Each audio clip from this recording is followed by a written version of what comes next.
इस कार्यक्रम के पुण्यार्जक हैं के जैन, सुधा जैन, रचित जैन, लिपि जैन एवं अव्याना जैन नोएडा, श्रीमती नीनू लोकेंद्र, सिद्धि Jain Murar Gwalior, Shrimati Trishala Jain, doctor Monika, doctor Neeraj Jain, Nikhil Sejal, Paschim Vihar Delhi, Shrimati Santosh Jain, Shri Vishal Chand Jain, Shrimati Poonam Jain, CMA Pankaj Jain, Amit Jain, राशि जैन, उन्नति जैन, सेक्टर 37 नोएडा, पारसमल, इंदिरा देवी, संजय, विनीता, अजय, नीतू बाकलीवाल, सूरत, श्री विनोद जैन मिलेनियम, श्रीमती नीता जैन, समस्त गुरु भक्त परिवार फिरोजाबाद। धर्म स्नेही सत श्रद्धालु, यहाँ पर उपस्थित आप सभी भव्य वर पुंडरीक पुण्यात्मा महानुभाव, आचार्य भगवान समंतभद्र स्वामी द्वारा विरचित रत्न करंडक श्रावकाचार की वाचना के अंतर्गत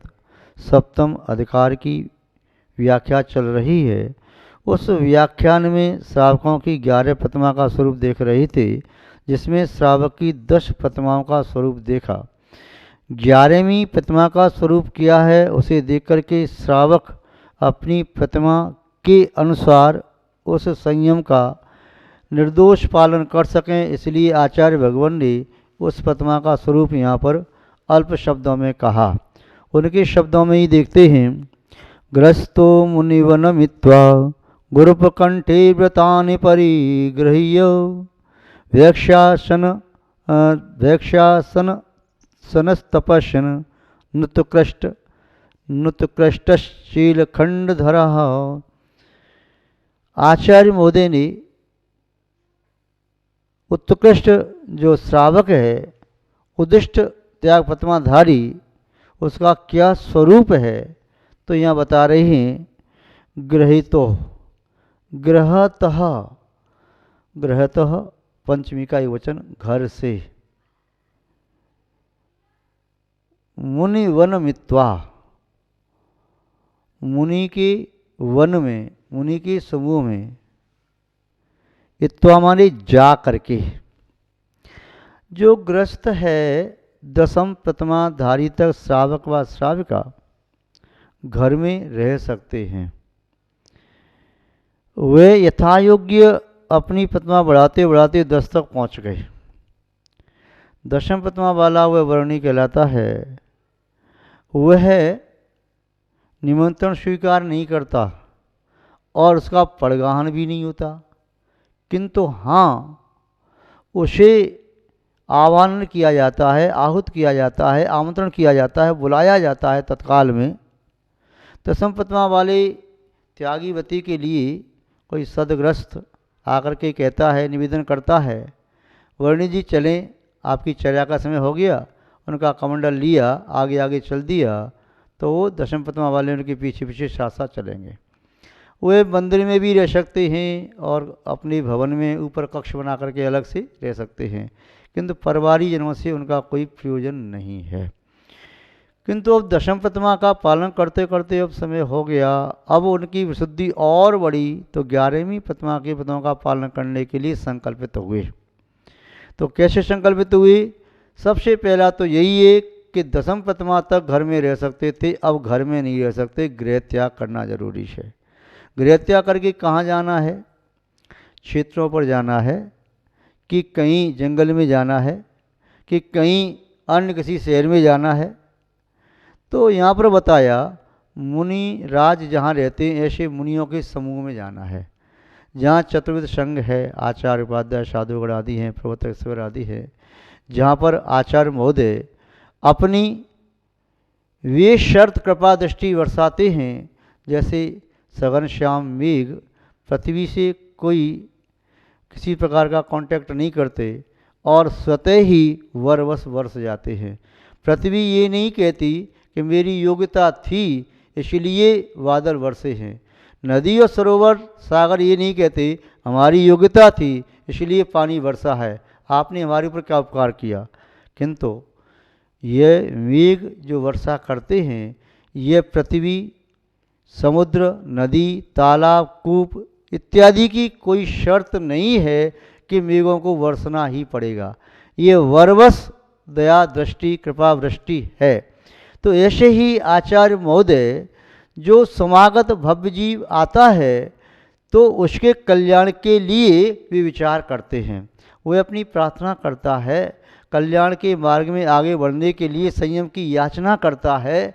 जब आचार्य महोदय उसकी प्रार्थना और याचना के शब्दों और भावों को सोच करके, सुन करके, समझ करके फिर आगे निर्णय लेते हैं। तो 11वें पद्मा ग्रहण करने का इच्छुक पहले तो वह गृह त्याग करके कहाँ पहुँचा? मुनि वन मित्वा, मुनि राजाओं के वन को जा करके। वन का अर्थ यहाँ पर मुनियों का समूह लेना है, ऐसा नहीं मुनि वन कोई अलग से कोई वन का नाम रख दिया मुनि वन है वहाँ पहुँच गए, नहीं, मुनियों का समूह यहाँ विराजमान है तो उपचार से उसको कहे मुनियों का वन, वहाँ पर साधना करते हैं साधुगण, तो उनके पास पहुँच गया। पहुँच करके फिर क्या करे? अब क्यों पहुँचा? तो संयम की भावना से पहुँचा, शास्त्रार्थ करने के लिए नहीं पहुँचा, वाद विवाद करने के लिए नहीं पहुँचा, उनकी परीक्षा लेने के लिए नहीं पहुँचा, और इसलिए नहीं पहुँचा कि मैं देखूँ तो सही कैसे महाराज हैं, कि तगड़ा महाराज है, कैसा ही महाराज है, जैसे या मोटा महाराज है, लहान महाराज है, छोटा महाराज है, बड़ा महाराज है, ज्ञानी महाराज है, अल्प ज्ञानी महाराज है, बहुत बड़ा तपस्वी है कि कम तपस्वी है, ऐसी नहीं। वे तो समर्पण के भाव से जाता है। जैसे नदी सागर के पास जाती है तो सागर की परीक्षा लेने नहीं जाती, सागर का पानी चखने नहीं जाती, वह सागर में स्वयं समर्पित होने के लिए जाती है। ऐसे ही आचार्य महोदय के पास वह भव्य जाता है, अपना समर्पण करने के लिए जाता है। ये नहीं कहती नदी कि मेरा पानी आप में मिलने के पहले मीठा था, अब खारा हो जाएगा, आप तो खारे हैं, आप में अमुक कमी है, अमुक कमी है, आप ऐसा है वैसा है, नहीं।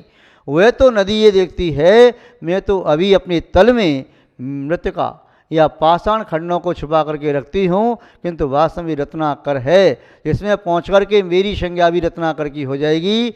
इस सागर के बहुत गहरे तल में रत्नों का ढेर है, अथाह रत्न राशि है, तो वह नदी भी सागर की संज्ञा को प्राप्त करती है। जब वह ग्रस्त गृह त्याग करके आता है आचार्य के समीप में, तो अभी तक वह ग्रस्त था, श्रावक था, किंतु अब आचार्य महोदय महावतों की दीक्षा देने के पहले उसकी परीक्षा करते हैं, कि पहले उसे तपाते हैं कि सीधे दिगंबर दीक्षा नहीं दी जा सकती, परमेश्वर की दीक्षा नहीं दी जा सकती, पहले परीक्षा लें कि उत्कृष्ट श्रावक की दीक्षा पहले दे करके उसकी परीक्षा लेते हैं कि आगे बढ़ने की योग्य है या नहीं।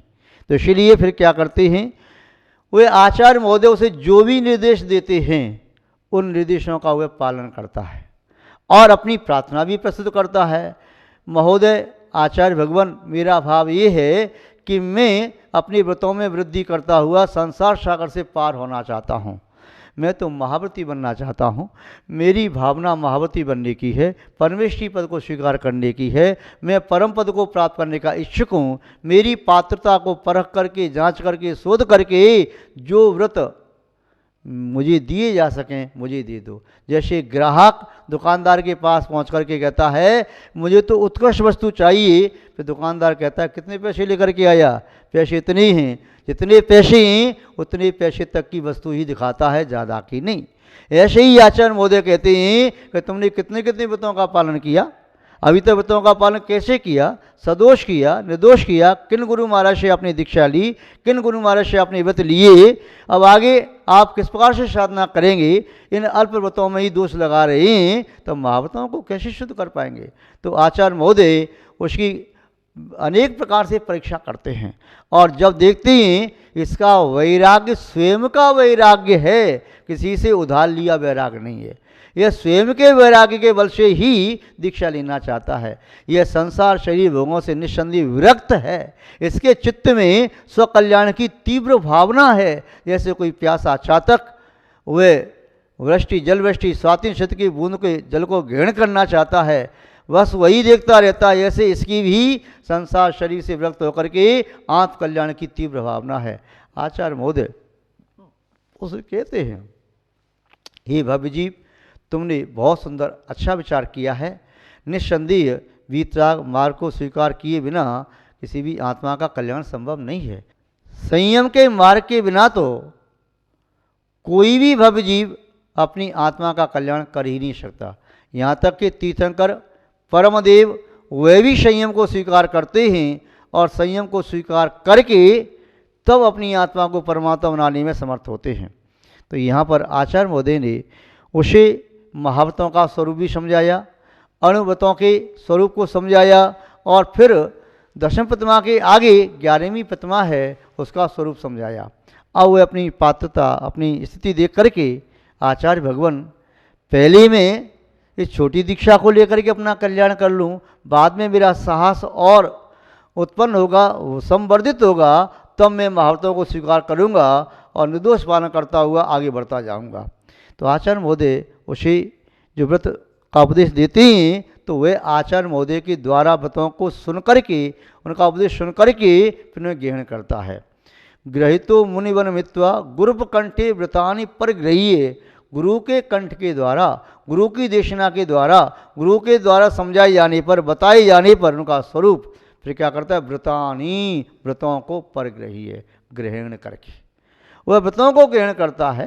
पहले से 5 अणुव्रत 3 गुणव्रत 4 शिक्षाव्रत का पालन कर रहा है अथवा नहीं कर रहा है।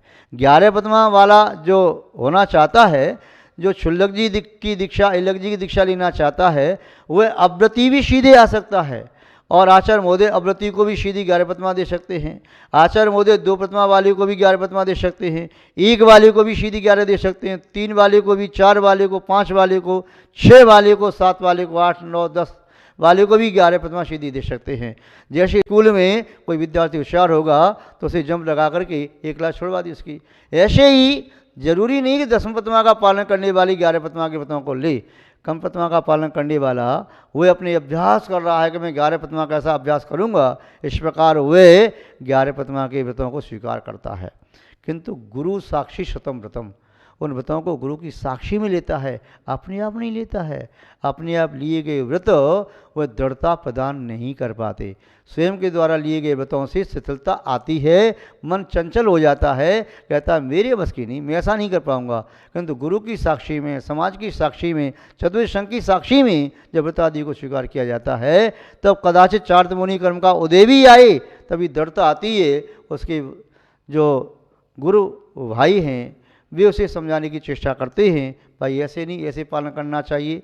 गुरुजन समझाते हैं, उसे लोक व्यवहार का भय भी रहता है। तो उसका कहीं चार्तमुनि कर्म का उदय आए तो उस उदय में आने में जो निमित्त हैं, उदय में लाने के लिए, चार्तमुख के लिए जो निमित्त हैं, उनसे बचने का प्रयास करता है, जिससे विशुद्धि बढ़ती है, उन निमित्तों के बीच में रहता है। गुरु का उपदेश सुनता है, देशना सुनता है, स्वाध्याय करता है, साधवी बंधु गुरु भाइयों से चर्चा करता है, मुझे कैसे करना चाहिए, अब कैसे करना चाहिए, भी आपस में समझाते हैं। नहीं तो फिर बाद में गुरुजन समझाते हैं। तो गुरु कंठे व्रतान परिगृह्य, गुरु के द्वारा उपदिष्ट व्रतों को ग्रहण करके वैक्षासनस तपस्सन, वैक्षावृत्ति करता हुआ, तपस्या करता हुआ